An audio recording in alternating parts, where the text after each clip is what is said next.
Perkenalkan, nama saya Esa Putri Daningsih, NIM 22215200048, kelas PGSD 2.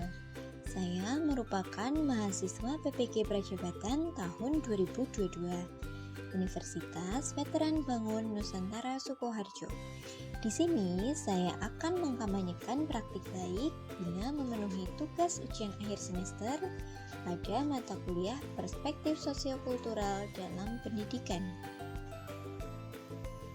Penerapan scaffolding pada Zone of Proximal Development atau ZPD dalam mata pelajaran PPKN kelas 3 SD Negeri Kemakorejo 1. Zone of Proximal Development atau ZPD adalah suatu jarak antara kemampuan peserta didik dalam menyelesaikan tugas paling sulit yang dapat dilakukan sendiri dan tugas yang paling sulit yang peserta didik bisa lakukan dengan bantuan atau bimbingan dari orang lain yang lebih dewasa dari peserta didik tersebut. Misalnya, guru, orang tua, kakak, dan lain sebagainya. Atau dapat juga berkolaborasi dengan teman sebaya dalam menyelesaikan tugas sesuai dengan kemampuan peserta didik tersebut. Untuk selanjutnya yaitu scaffolding.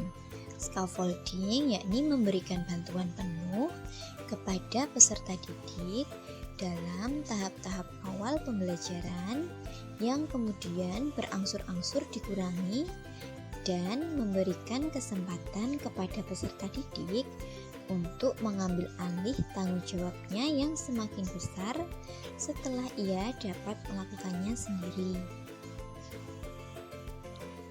Pada praktik baik saya kali ini, saya terapkan di kelas 3 dengan muatan pelajaran PPKN, materi, hak dan kewajiban dengan menggunakan metode Make a Match. Penerapan model pembelajaran Make a Match dengan scaffolding. Di sini terdapat 4 tahap.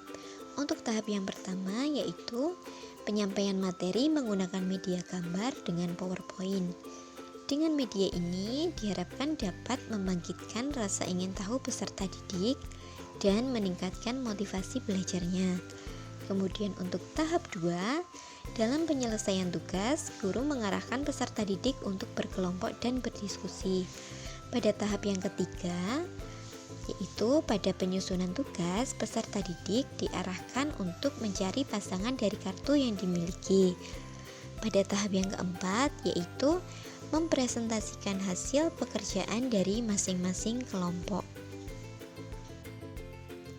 Penerapan scaffolding pada tahap pertama yaitu penyampaian materi dengan menggunakan gambar, sehingga peserta didik lebih tertarik dalam memahami materi. Pada tahap ini didapatkan hasil ketika peserta didik melakukan tanya jawab bersama guru, kemudian mengkaitkan hak dan kewajiban dalam kehidupan sehari-hari yang sering mereka jumpai. Di sini peserta didik terlihat sudah mampu melakukannya. Penerapan scaffolding pada tahap 2 yaitu pembelajaran didesain secara berkelompok, di mana masing-masing kelompok berjumlah 2-3 peserta didik yang memiliki kemampuan yang berbeda-beda. Setiap kelompok minimal terdapat 1 peserta didik yang memiliki kemampuan tinggi untuk menjadi tutor sebaya. Untuk hasilnya, pada tahap ini peserta didik bersama teman kelompoknya sudah mampu mengerjakan LKPD mengenai hak dan kewajiban dalam kehidupan sehari-hari yang sering mereka jumpai. Penerapan scaffolding pada tahap ketiga, yaitu pada tahap ini peserta didik terlebih dahulu diberikan arahan penggunaan media PAHAJI atau papan hak dan kewajiban. Kemudian masing-masing peserta didik mencari pasangan antara kartu hak dan kewajiban. Selanjutnya, mereka diarahkan untuk berdiskusi untuk mengelompokkan hak dan kewajiban pada media PAHAJI. Penerapan scaffolding pada tahap keempat, yakni peserta didik mempresentasikan hasil pekerjaan yang telah dibuat bersama dengan teman kelompoknya. Untuk hasilnya, pada tahap ini, peserta didik mampu menjelaskan mengenai pasangan antara hak dan kewajiban. Kemudian, peserta didik secara bersama-sama menyimpulkan tentang kebenaran dan kecocokan antara hak dan kewajiban dalam kehidupan sehari-hari. Untuk selanjutnya, yaitu kesimpulan dari hasil penerapan scaffolding yang sudah diterapkan di kelas 3. Kegiatan belajar peserta didik berjalan dengan baik ketika diterapkan model pembelajaran Make Image dengan scaffolding. Peserta didik mampu memahami materi dan dapat memasangkan hak dan kewajiban dengan benar. Peserta didik mampu melakukan kegiatan kelompok secara mandiri dan bekerja sama bersama teman lain dengan baik. Di sini, guru bertindak sebagai fasilitator dan membimbing peserta didik dalam berdiskusi.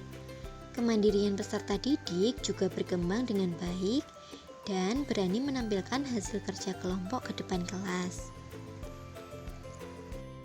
Sekian pemaparan mengenai kampanye praktik baik saya, dan terima kasih.